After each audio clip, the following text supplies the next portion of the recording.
okay too. It's okay to take your dreams in your own hands and say, this is what I want to do. Yeah. And the magnitude of which doesn't matter. This is what I want to do. So hopefully that's what this space will be. Yeah.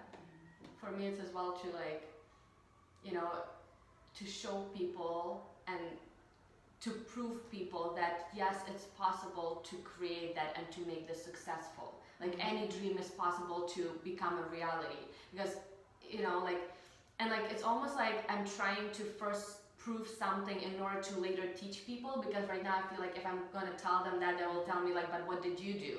So to me it's like also like I'm making a statement that like I'm making this happen so you can believe me later and do the same.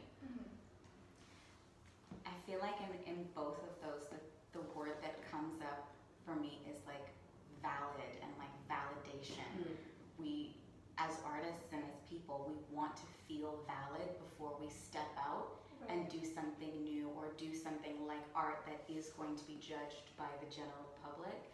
And I think for me, the background context is that I grew up in a wonderful incubator of community arts that was accessible to us, but we couldn't afford like super formal arts training when I was young.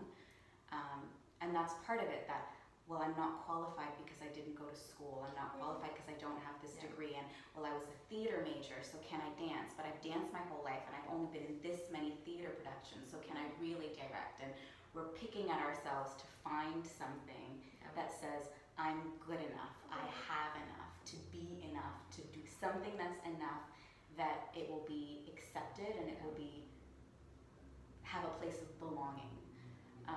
And I think that exists a lot of the times just with the education system in general, but with arts education, when things become monetized, if you've not paid into a program that certifies you to give you a piece of paper to say blank, that you can put it on your resume, then it's like, well, you're not a real artist or a real dancer or a real director.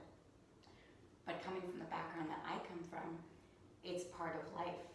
Art is storytelling. It's not something that you get qualified to do. It's who we are and the knowledge and the wisdom and the stories that we have to pass on and the creativity that's inside of us as people.